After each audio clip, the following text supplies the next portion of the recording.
Hello friends. तो आज हमारी एक ओटी टेक्नीशियन के बारे में फर्स्ट क्लास है, जिसमें हम आपको बताएंगे कि एक ऑपरेशन थिएटर टेक्नीशियन का ओटी के अंदर क्या रोल हो जाता है। यानी कि वो कैसे सर्जरी में परफॉर्म करता है, कैसे सर्जरी असिस्ट करवाता है, या फिर एक ऑपरेशन थिएटर टेक्नीशियन का सर्जरी में क्या रोल होता है, उसके बारे में हम बताना चाहते हैं। और ये जो हमारा फर्स्ट टॉपिक आज का हमारा हो जाता है जो फर्स्ट क्लास में, वो यही हो जाता है कि रोल ऑफ ओटी टेक्नीशियन। एक ओटी टेक्नीशियन का क्या रोल होता है ऑपरेशन थिएटर के अंदर सर्जरी के दौरान। तो ठीक है, तो हम डेफिनेशन से शुरू करते हैं कि an OT technician assist the surgical team in the operation theatre and ensure patient safety during surgery. यानी कि एक ऑपरेशन थिएटर जो टेक्नीशियन होता है वो सर्जिकल टीम को असिस्ट करवाता है और जो सर्जरी होती है उसके दौरान पेशेंट की सेफ्टी को इंश्योर करता है। यानी कि कोई भी सर्जरी हो रही हो तो उसके दौरान एक ओटी टेक्नीशियन होता है ना, वो सर्जरी में परफॉर्म करता है। यानी कि जो डॉक्टर्स होते हैं या फिर जो नर्सिंग स्टाफ होता है ना, उनकी सर्जरी में हेल्प करवाता है, या इंस्ट्रूमेंट्स पकड़वाना, या फिर कोई भी वाइटल साइन वगैरह लेना, एनेस्थेटिस्ट की हेल्प करवाना, ये सब उसका काम करता है। पेशेंट की सेफ्टी बनाए रखना, यानी कि पेशेंट को कोई प्रॉब्लम तो नहीं हो रही है सर्जरी के दौरान, उसको प्रॉपरली सर्जरी के अकॉर्डिंग पोजीशन देना। तो ये सब एक ओटी टेक्नीशियन का काम होता है। अब हम अगले जो स्लाइड होते हैं उसमें जानेंगे कि एक ऑपरेशन थिएटर जो टेक्नीशियन होता है उसके मतलब क्या क्या रोल होते हैं, अलग अलग तरीके से उनको पहचानेंगे कि कितना इंपॉर्टेंट होता है एक ओटी टेक्नीशियन का रोल। ओके, नेक्स्ट स्लाइड में हम देखते हैं कि जो ओटी टेक्नीशियन होता है उसके मेन रोल क्या क्या हो जाते हैं। ओके, जो मेन रोल हो जाते हैं एक ओटी टेक्नीशियन के, वो क्या क्या हो जाते हैं। तो जो फर्स्ट रोल होता है एक ओटी टेक्नीशियन, वो होता है कि प्रिपेयरिंग ऑफ ओटी, यानी कि ऑपरेशन थिएटर में जो मतलब सर्जरी से पहले या सर्जरी के दौरान उसको क्या क्या प्रिपेयर करना होता है ये जानते हैं। तो preparing and maintaining a clean and sterilise operation theatre before surgery, यानी कि सर्जरी से पहले ऑपरेशन थिएटर को क्लीन करना, स्टरलाइज करना, ऑपरेशन थिएटर को प्रॉपरली प्रिपेयर करना, उसे यानी कि सर्जरी से पहले बिल्कुल क्लीन करना, माइक्रो ऑर्गेनिज्म फ्री करना। ओके, और उसे मेंटेन करके रखना एक ओटी टेक्नीशियन का फर्स्ट रोल हो जाता है ना। तो आपको ध्यान रखना है कि अगर आप ओटी टेक्नीशियन का कोर्स कर रहे हैं तो आप कोई छोटा मोटा कोर्स नहीं कर रहे हैं, आप एक मतलब बोलते हैं ना डॉक्टर के साथ परफॉर्म करने का काम कर रहे हैं, यानी कि पेशेंट की लाइफ को सेव करने का काम कर रहे हैं। तो अपने आप पे आपको गर्व होना चाहिए। ओके, अगर हम देखते हैं तो जो सेकंड रोल हो जाता है वो क्या हो जाता है। सेकंड रोल जो हो जाता है वो आ जाता है कि इंस्ट्रूमेंट्स प्रिपरेशन। एक ऑपरेशन थिएटर जो टेक्नीशियन होता है वो सर्जरी से पहले जो सर्जरी होने वाली है ओटी के अंदर उसमें इंस्ट्रूमेंट्स को प्रिपेयर करता है। यानी कि इंस्ट्रूमेंट्स की जो ट्रॉली सेटअप होता है ना वो तैयार करके रखता है, ताकि सर्जरी के दौरान किसी भी इंस्ट्रूमेंट्स में कोई प्रॉब्लम ना हो या फिर कुछ इंस्ट्रूमेंट्स कम ना पड़ जाए। हमेशा एक्स्ट्रा इंस्ट्रूमेंट्स ही रखने चाहिए ट्रॉली के अंदर। तो इंस्ट्रूमेंट्स को प्रॉपरली प्रिपेयर करके रखता है ताकि सर्जरी में कोई प्रॉब्लम ना हो। देखो, arrange and sterilise surgical instruments, यानी कि सर्जिकल इंस्ट्रूमेंट्स को प्रॉपरली अरेंज करता है और उनको स्टलाइज करने का काम करता है। स्टलाइजेशन, अब मैं आपको बताता हूँ कि स्टलाइजेशन होता क्या है ना। स्टलाइजेशन हमारे पास इंपॉर्टेंट हो जाता है। स्टलाइजेशन में क्या करते हैं, स्टलाइजेशन जो होता है ना इसमें है ना, जो जैसे कोई हमारे पास इंस्ट्रूमेंट्स वगैरह हो जाते हैं उनको क्या करते हैं माइक्रो ऑर्गेनिज्म फ्री करते हैं, यानी कि बैक्टीरिया को मारते हैं स्टरलाइजेशन की प्रोसेस में। ये एक इंपॉर्टेंट टॉपिक हो जाता है आपके ओटी के अंदर। तो हम इसको एक सेपरेट तरीके से समझेंगे कि कौन कौन से इंस्ट्रूमेंट्स के थ्रू, कौन कौन से मेडिकल डिवाइसेस के थ्रू स्टरलाइजेशन की प्रोसेस को हम कर सकते हैं। ऑटोक्लेव हो जाता है या फिर ईटीओ के थ्रू हम स्टरलाइजेशन कर सकते हैं, तो उनमें आपको बताएंगे स्टरलाइजेशन एक प्रॉपर तरीके से बिल्कुल ईजी वे में। ओके, तो हम ओटी टेक्नीशियन के अगले जो रोल की बात करते हैं, तो अगला जो रोल हो जाता है वो आ जाता है ओटी टेक्नीशियन का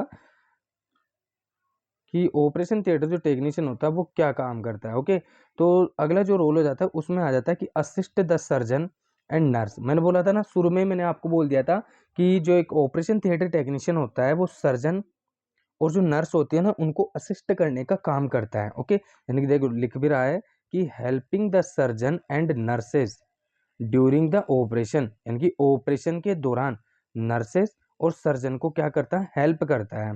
and passing instruments and providing support, और इंस्ट्रूमेंट्स को पास करता है और सपोर्ट प्रोवाइड करता है। ये चीज़ मैंने आपको फर्स्ट में बता दी थी कि ये मतलब ये तो मेन रोल होता ही है ओटी टेक्नीशियन का। ओके, अगर हम नेक्स्ट रोल की बात करें तो अगला जो रोल हो जाता है ओटी टेक्नीशियन का वो क्या हो जाता है।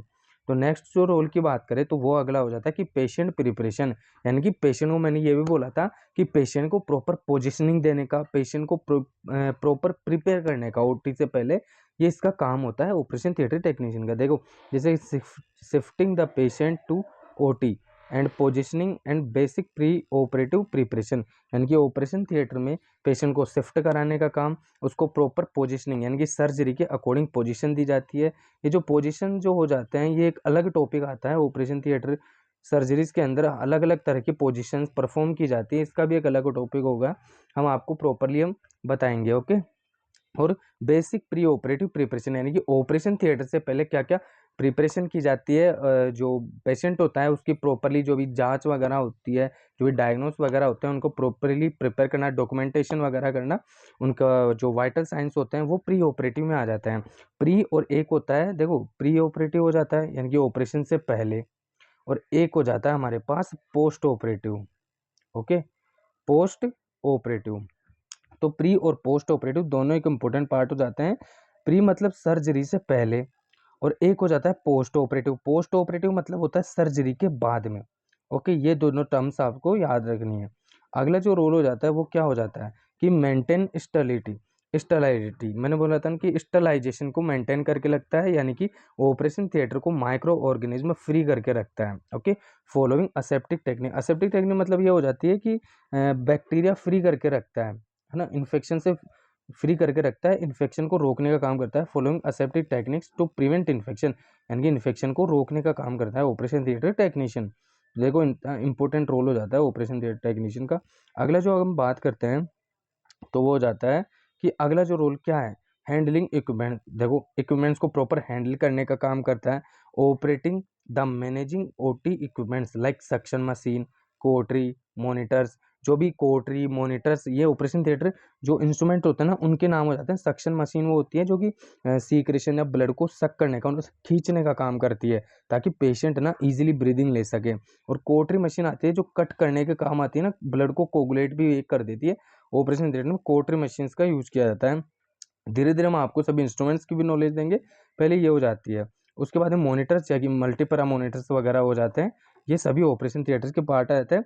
और इनको इनको भी हैंडल करने का काम करता है, इनको प्रॉपरली चलवाने का, यानी कि डॉक्टर्स अगर इनको परफॉर्म करवा रहे हैं तो भी इनको ईजिली असिस्ट करने का काम करते हैं, इनको प्रॉपरली हैंडल करते हैं इंस्ट्रूमेंट्स को, यानी कि प्रॉपर तो यही है। ओके, अगला जो रोल हो जाता है वो ये हो जाता है कि पोस्ट ऑपरेटिव वर्क का काम करते हैं। मैंने बताया था ना पोस्ट ऑपरेटिव, यानी कि सर्जरी के बाद में जो भी काम होगा इनका वो भी काम ये करेंगे। अब क्या काम होता है, क्लीनिंग इंस्ट्रूमेंट्स, यानी कि इंस्ट्रूमेंट्स को, जो भी सर्जरी में इंस्ट्रूमेंट्स लगे हैं उनको प्रॉपरली क्लीन करता है। And prepare the OT, OT को प्रिपेयर करता है फॉर द नेक्स्ट सर्जरी, यानी कि जो भी ऑपरेशन थिएटर में अगली सर्जरी होने जा रही है उसके लिए ऑपरेशन थिएटर को प्रिपेयर करने का, वापस से उसको प्रॉपर स्टेलाइज करने का काम करता है। ओके, अगला जो रोल हो जाता है ऑपरेशन थिएटर का, मेन तो अब कंक्लूजन की बात कर लेते हैं कि कंक्लूजन क्या निकलता है कि होता क्या है ऑपरेशन थिएटर टेक्नीशियन। मेन तो ये बताओ सर, इसमें जो होता है ना, देखो OT technician play a vital role in ensuring a safe and smooth surgical procedure, यानी कि ऑपरेशन थिएटर पेशेंट की सेफ्टी में ना एक वाइटल रोल प्ले करता है। ठीक है, OT technician play a vital role in ensuring a safe and smooth surgical procedure, यानी कि जो भी सर्जिकल प्रोसीजर्स होती है उनमें ओटी टेक्नीशियन एक वाइटल रोल, एक इम्पोर्टेंट रोल प्ले करने का काम करता है ताकि सर्जरी बिल्कुल सेफ तरीके से हो सके और बिल्कुल स्मूथ तरीके से क्लियरली हो सके। कोई इंस्ट्रूमेंट्स की कमी ना हो, पेशेंट में कोई दिक्कत वगैरह ना हो, प्रॉपर उसको पोजिशनिंग दे सके। तो ये एक ओटी टेक्नीशियन का मेन रोल होता है। तो हमने आज एक बेसिक क्लास बताई थी कि ओटी टेक्नीशियन क्या होता है, ताकि अगर आप ओटी टेक्नीशियन कोर्स कर रहे हो तो आपको एक कॉन्फिडेंट मिल सके कि हम किसी की लाइफ सेविंग करने का काम कर रहे हैं। तो ये हो जाता है ओटी टेक्नीशियन का काम। तो नेक्स्ट जो भी क्लास होगी वो एक टॉपिक वाइज हम लेके चलेंगे। तो हमारे चैनल को सब्सक्राइब कीजिए और ज़्यादा से ज़्यादा लोगों के साथ शेयर कीजिए ताकि और लोगों को भी फ्री क्लासेस का लाभ हो सके। ओके, नेक्स्ट क्लास में मिलते हैं। Thank you.